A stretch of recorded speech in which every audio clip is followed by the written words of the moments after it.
നമ്മുടെ കുട്ടിക്ക് മരണഭയം വന്ന് വാതിൽക്കൽ നിൽക്കുമ്പോ നമ്മൾ ആരെങ്കിലും മാർക്കണ്ഡേയന്റെ ചരിതം ഓർത്തോ?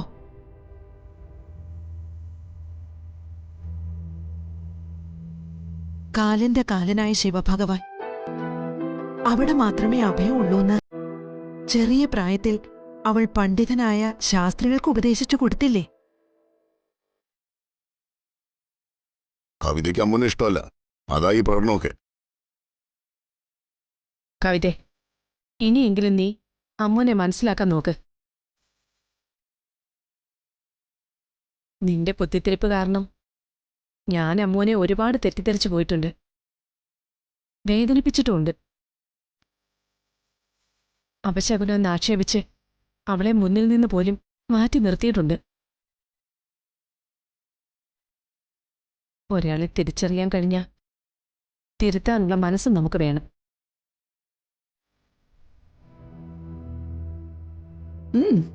നന്നായിട്ടുണ്ട് വല്യച്ചിയുടെ കുമ്പസാരം. മോൾക്ക് ഈ അവസ്ഥ വരാനുള്ള കാരണം വല്യച്ചി മറന്നു കളയണ്ട. എന്റെ മോൾക്ക് ഇങ്ങനൊരു അവസ്ഥ വന്നത് അവളുടെയും ഞങ്ങളുടെയും വിധി. അമ്മുവിന്റെ വിവാഹാൽബം വാങ്ങാൻ പോയിട്ടാ ശ്രീകുട്ടി ആക്സിഡന്റിൽ പെട്ടതെന്നല്ലേ നീ പറഞ്ഞു വരുന്നത്? ഈ കുടുംബത്തോട് ശത്രുതയുള്ള ഒരാൾ പുറത്തെവിടെയോ പതുങ്ങിയിരിക്കുന്നത് അമ്മു കാരണമാണോ കവിതേ? എവിടെ വെച്ചായാലും അവർക്ക് ചെയ്യാനുള്ളത് അവർ ചെയ്യും. ഈ വീട്ടിൽ കയറി വന്ന് രണ്ടാമതും ശ്രീകുട്ടിയെ ഈ നിലയിലെത്തിച്ചത് അമ്മു കാരണമാണോ?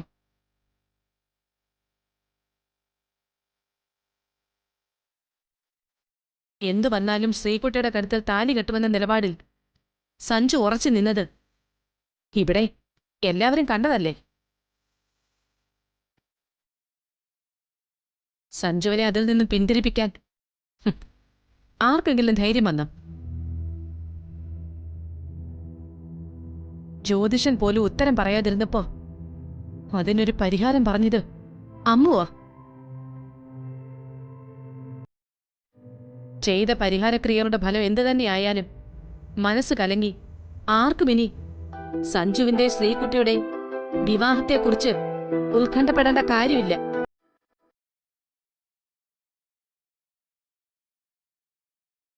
നിറഞ്ഞ മനസ്സോടെ തന്നെ ആ വിവാഹം നടത്താം.